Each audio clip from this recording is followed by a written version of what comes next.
Hello friends, welcome to my channel जय माता दी। इस वीडियो में आज मैं आपके साथ शेयर करने वाली हूँ सूरज लोटा का नियम आप संक्रांत के दिन से कैसे लें और उद्यापन आपको किस प्रकार से करना है। तो वीडियो में आप लोग अंत तक बने रहिएगा, वीडियो को कहीं भी स्किप मत कीजिएगा।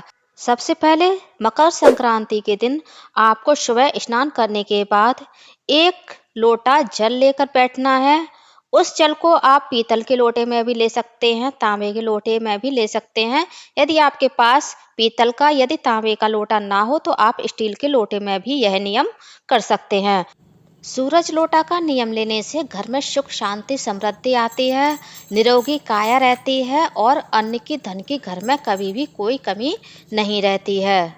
जब हम कोई भी नियम या व्रत आरंभ करते हैं तो उस नियम के लिए, उस व्रत के लिए हमें सबसे पहले संकल्प लेना होता है, तभी हमें उस नियम का या व्रत का संपूर्ण फल मिलता है। तो सबसे पहले हम मकर संक्रांति के दिन स्नान करने के बाद इस तरह से हाथ में जल लेकर के संकल्प लेंगे कि हे सूर्य भगवान, आज से मैं आपके जल सींचने का नियम लेती हूँ और यह नियम मैं डेली 1 साल तक निभाऊंगी। इस तरह से संकल्प लेने के बाद जो हाथ में हमने जल लिया है उसे हमें जमीन पर छोड़ देना है। उसके बाद इस जल में हमें कुछ मीठा डालना है। मीठे के रूप में आप बतासा डाल सकते हैं, गुड़ डाल सकते हैं, मिश्री डाल सकते हैं या फिर आप शक्कर भी डाल सकते हैं। कभी भी जल को इस तरह से फीका या खाली जल भगवान को अर्पित नहीं करना चाहिए। उसके बाद जल में हमें थोड़ी सी हल्दी डालनी है। यह नियम आपको पहले दिन करना है। उसके बाद आप चाहें तो पूरा साल केवल जल में थोड़ी सी हल्दी और शक्कर डालकर आप यह नियम कर सकते हैं। अब हम जल के लोटे पर थोड़ी सी टेकी लगाएंगे कुमकुम से और एक स्वास्तिक भी बनाएंगे। यह नियम आपको पहले दिन अवश्य से करना चाहिए, क्योंकि कोई भी जब हम नियम लेते हैं तो उसका हमें पूरे विधि विधान से पालन करना चाहिए, तभी उसका हमें संपूर्ण फल मिलता है। तो मैंने लोटे पर एक स्वास्तिक भी बना लिया है। अब हम जल में थोड़े से अक्षत भी छोड़ देंगे। इसके बाद यह जल हम सूर्य भगवान को सींच देंगे या अर्घ दे देंगे। यह नियम आपको अगली संक्रांत तक करना है।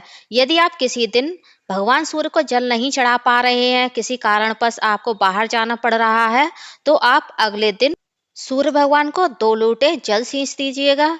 इसी प्रकार से यदि आप पिछले 4-5 दिन से भगवान सूर्य को अर्घ नहीं दे पा रहे हैं तो आप अगले दिन 4-5 लोटे जल एक साथ भगवान सूर्य को अर्पित कर सकते हैं।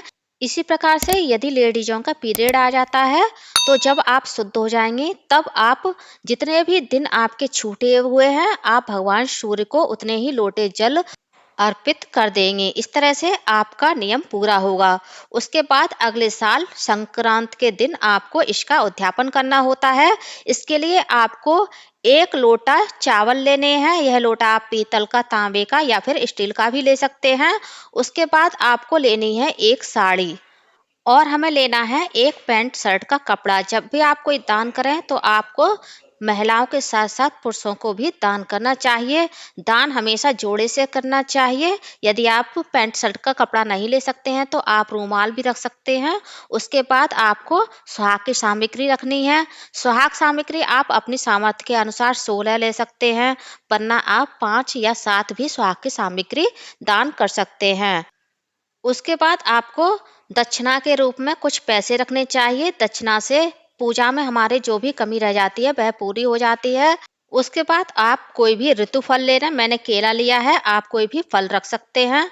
उसके बाद मकर संक्रांति के दिन मूंगफली और रेवड़ी का दान विशेष रूप से किया जाता है। तो मैंने यहाँ पे 1 कटोरी मूंगफली ली है, 1 कटोरी मैंने रेवड़ी ली है।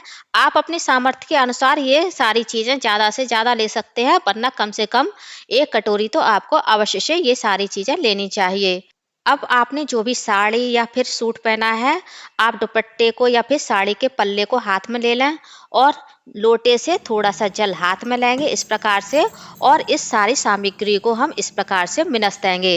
तभी जो सामग्री हमने दान की है इसका संपूर्ण फल हमें प्राप्त होगा।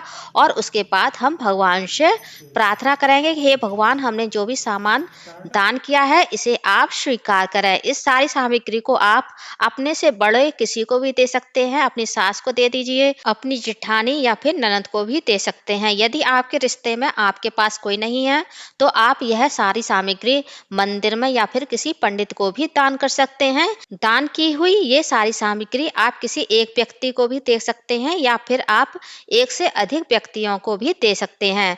तो फ्रेंड्स, आपको सूरज लोटा के नियम की और उसके उद्यापन की यह मेरी छोटी सी वीडियो कैसी लगी, कमेंट करके जरूर बताइएगा। और यदि आप मेरे चैनल पूनम की आस्था पर पहली बार आए हैं तो प्लीज चैनल को सब्सक्राइब कर लीजिए, वीडियो को ज्यादा से ज्यादा लाइक कीजिए, शेयर कीजिए, साथ ही बेल आइकन को प्रेस कर दीजिए ताकि हमारे आने वाली सारी लेटेस्ट वीडियो की नोटिफिकेशन आप लोगों को टाइम से मिल सके।